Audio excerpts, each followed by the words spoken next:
Oi, gente. Pois é, o nosso ministro das Relações Exteriores afirmou que o nazismo é de esquerda, recuperando coisas que o Olavo de Carvalho, Leandro Narlock e outros têm dito e que os especialistas rechaçam completamente. Eu hoje vou analisar a fala dele, o conteúdo do que ele falou, e vou ver se de uma vez por todas, tento explicar para vocês por que que para essa direita, por que que para o Olavo de Carvalho, para o Leandro Narlock, para o Ernesto Araújo é tão importante colocar o nazismo e o fascismo na esquerda. Existe um motivo fundamental para isso e que eu acho que não tem sido muito discutido, enfim, em canais do YouTube. Os canais, de forma predominante, têm se ocupado de rechaçar a afirmação, ou seja, mostrar que o nazismo na verdade é um movimento e o fascismo é um movimento de extrema direita que guarda sim uma ou outra característica do stalinismo, porque ambos foram ditaduras com pretensões totalitárias, mas que o fascismo tem características próprias e o nazismo tem características próprias que o colocam dentro do campo da direita nacionalista. Então isso tem sido o que a maioria dos canais no YouTube tem tratado. Mas eu vou por um ângulo um pouco diferente. Eu vou tentar analisar por que é que para essas pessoas, depois da gente tratar da notícia em si, por que é que para essas pessoas é tão importante dizer que o nazismo e o fascismo são de esquerda. Não é?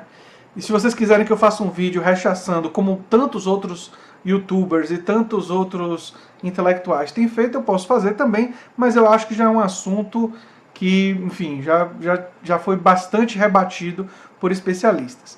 Não é? Se vocês chegaram agora, o canal é a Nova Máquina do Tempo, eu sou André Teixeira Jacobina, aqui a gente fala de política, de ciência e de filosofia, tem uma sessão de diálogos com especialistas, eu estou colocando as partes da minha entrevista com o João Augusto Rocha, você deve ter visto que eu coloquei a versão completa, a parte 3, e agora eu coloquei a parte 1 e 2, e em breve teremos outras entrevistas. Agora o João Augusto Rocha, a parte dele já terminou, e o Filosofia Popular às sextas-feiras. Bem, o Ernesto de Araújo ele deu essa declaração ao canal Brasil Paralelo, e ele afirmou que o nazismo e o fascismo são resultados de fenômenos de esquerda, entre aspas, é o que ele disse, e segundo Araújo, são regimes totalitários distorceram o sentimento de nacionalismo, o que para ele seria uma tática comparável à da esquerda, e essa declaração gerou e foi rebatida por especialistas. Eles, o Araújo está dizendo, de certa forma sequestraram esse sentimento do nacionalismo, é muito a tendência de esquerda, pega uma coisa boa, segundo ele o nacionalismo, sequestra, perverte e transforma em coisa ruim. Quer dizer, o nível do Ernesto Araújo, nossa senhora. Isso tem a ver, fala do Ernesto, isso tem a ver com o que eu digo que o fascismo e o nazismo são um fenômeno de esquerda. É a mesma lógica, afirmou o chanceler na entrevista dada semana passada, que durou 33 minutos. A declaração do chanceler repercutiu negativamente na principal emissora da TV pública da Alemanha, a Deutsche Welle.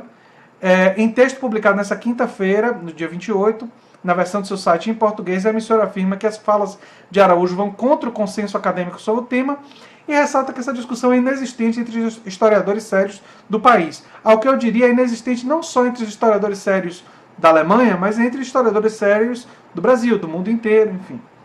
Há décadas que não restam mais dúvidas no âmbito acadêmico, social e político sobre a natureza de extrema-direita do nazismo, diz a reportagem. E aí tem mais informações, aí o historiador Marcus Gutterman também opinou, o nazismo não pode ser qualificado como de esquerda em nenhuma circunstância, em geral quem usa esse discurso se vale do nome da legenda nazista, Partido Nacional Socialista dos Trabalhadores Alemães, que é você julgar algo pelo nome, que é uma... Se a gente fosse julgar as coisas pelo nome, a Coreia do Norte seria uma república democrática, ela não é, e a União Soviética seria democrática, e não é, não foi, não é? Então, julgar as coisas pelo nome é uma atitude de pessoas muito tolas e com um nível de intelectual extremamente baixo. Mas vamos lá.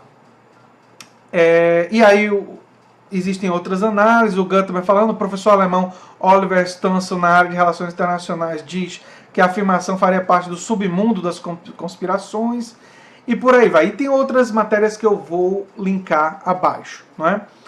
Agora, o motivo pelo qual, e aí é o centro do nosso vídeo aqui, o motivo pelo qual e essa é uma hipótese, certeza absoluta, claro, eu não posso ter, não estou na cabeça das pessoas. Mas o motivo que me parece mais provável para essas pessoas, e aí eu estou citando Olavo de Carvalho, Leandro Narlock, Ernesto Araújo e toda essa linha Olavete, que tem passado esse tipo de informação, que tem tentado convencer as pessoas disso já há muito tempo.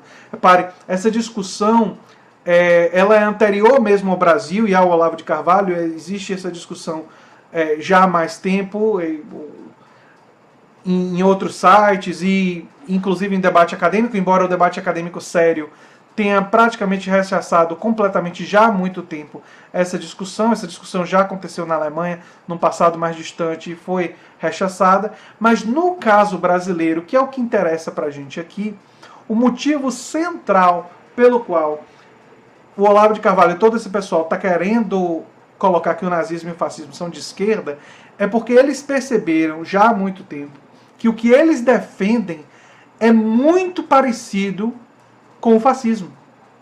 Então eles precisavam deslocar o fascismo, e eu vou pegar aqui características para vocês perceberem o grau de semelhança. Eles precisavam deslocar o fascismo para a esquerda, porque a palavra o fascismo é visto por muitos como uma ofensa, como um ataque, porque lembra todas as tragédias que aconteceram no século XX envolvendo movimentos que se diziam fascistas.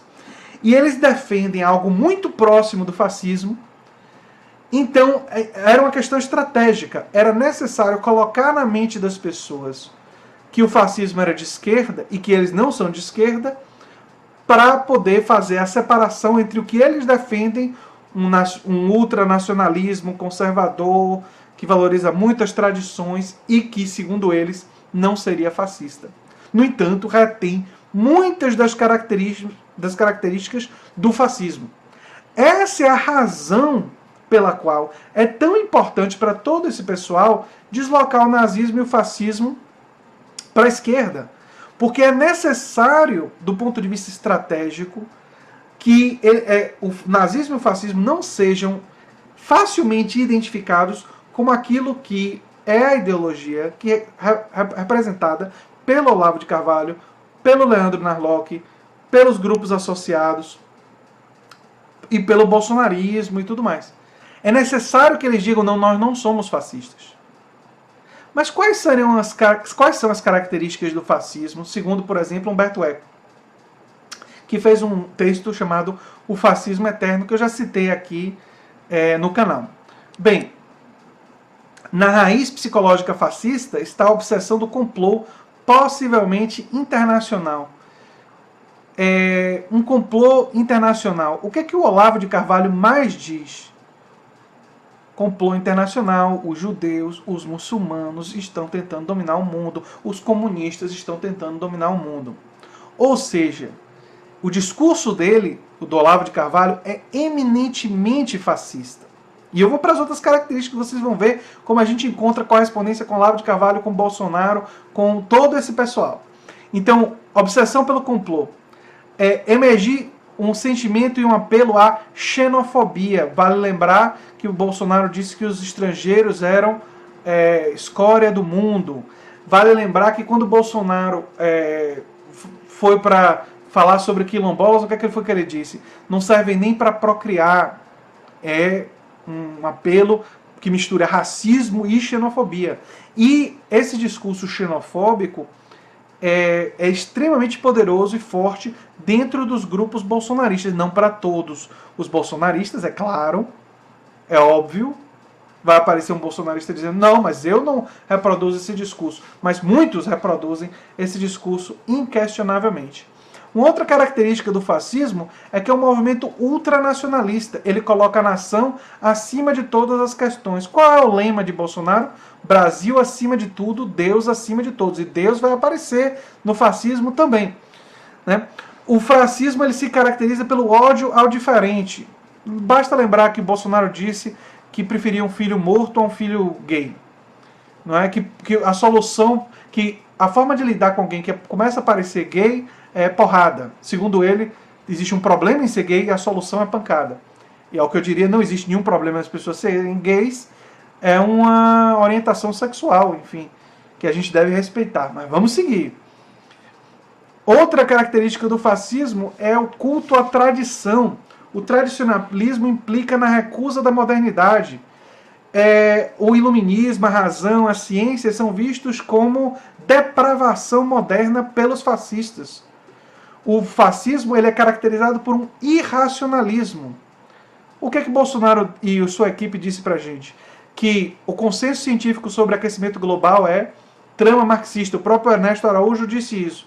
E o que a Damares disse pra gente? A Damares disse pra gente que o evolucionismo é uma farsa, que enfim, que não tem nada a ver o evolucionismo e que não acreditam na teoria da evolução. Ou seja, eles estão entranhados no culto à tradição e na recusa da ciência e da modernidade. Eles têm mais essa característica fortíssima do fascismo. Então, para eles, repito, é necessário deslocar o fascismo da esquerda, porque todas as características do fascismo estão neles. Então, eles precisam empurrar para longe. O marxismo foi uma forma de racionalismo inspirada no iluminismo. E o que é que o fascismo tem em relação ao marxismo e ao pensamento que veio do marxismo, que desembrochou no socialismo e no comunismo?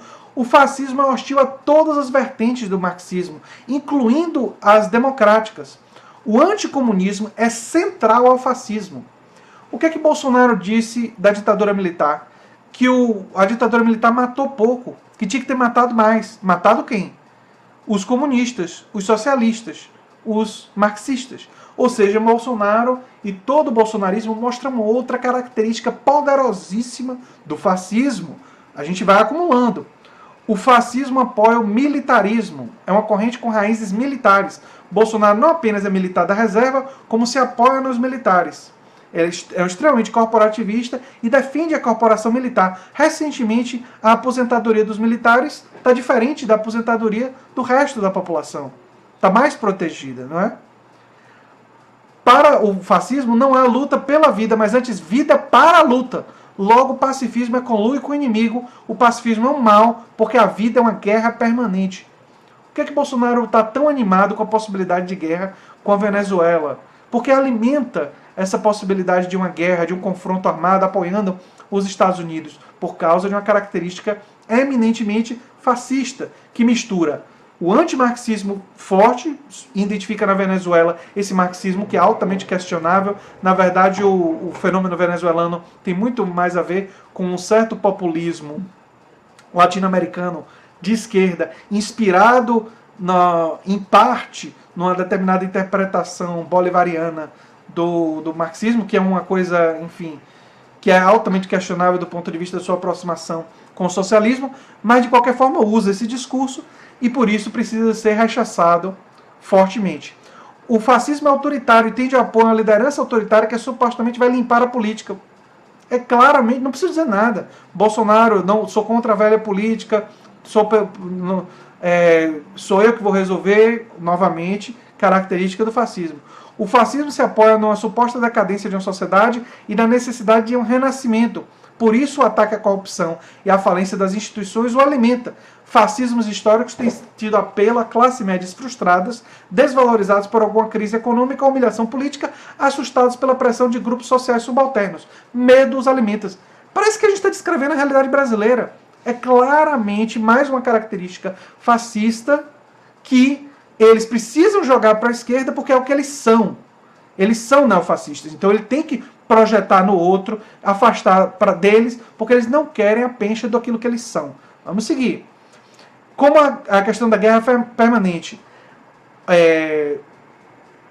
o heroísmo são jogos difíceis de jogar. O fascista transfere sua vontade de poder para questões sexuais.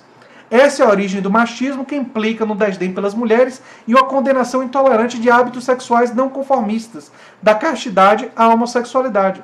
Precisa dizer muita coisa? Não, essa é outra característica do fascismo. E como o sexo também é um jogo difícil de jogar, o herói fascista joga com as armas, que são seu elemento fálico. Então os jogos de guerra são devido a uma inveja de pênis permanente. É uma inveja de pênis permanente, ou seja, eles precisam da coisa da arma, de fazer arminha. E isso, Humberto Eco escreveu isso lá atrás. E a gente está vendo tudo isso aqui. Tudo isso aqui. Não é? E os textos escolares nazistas e fascistas têm um léxico extremamente pobre e uma sintaxe elementar. Vocês viram o programa do PSL? Vocês leram? Eu li. É exatamente isso. E a apresentação recente do Ernesto Araújo, criticada pela Tabata Amaral, é exatamente isso, de uma extrema pobreza para uma comunicação em massa, mas ali estava num local inadequado, porque era uma apresentação para o Congresso. Então reparem, e agora eu vou finalizar o vídeo com essa questão, quase todas as características do fascismo, quase todas, você encontra em Bolsonaro, Olavo de Carvalho e nas combinações. Ou seja, você não encontra todas, absolutamente todas, em uma única pessoa, mas se você juntar Bolsonaro, Olavo de Carvalho, Leandro Narlock, e se você juntar toda essa galera do bolsonarismo, o Mourão, e você pega esse pessoal e você analisa eles, o Bolsonaro tem quase todas as características isoladamente, e os outros têm as demais. Eles têm todas as características quando você olha o conjunto da base do governo. Eles têm as características do fascismo. Por isso que chamar eles de neofascistas é adequado. Então eles precisam jogar para a esquerda para não admitir que é isso que eles são. Enfim. Era esse o conteúdo do vídeo de hoje, gente. Se vocês gostam do que eu faço, lembre sempre de se inscrever no canal, dar um like, compartilhar, considerar apoiar a gente no Apoia-se, considerar, quem sabe, se inscrever no Melios pelo link fornecido na descrição e dar uma olhadinha nos canais parceiros. É isso aí, gente. Tá bom? Se vocês gostam do que a gente faz, se inscrevam, dê um like e compartilhem. E se lembrem, né, esse governo é neofascista e por isso ele precisa projetar o fascismo em seus inimigos políticos, porque eles não querem ficar com a pencha de fascismo. Um abraço e até o próximo vídeo.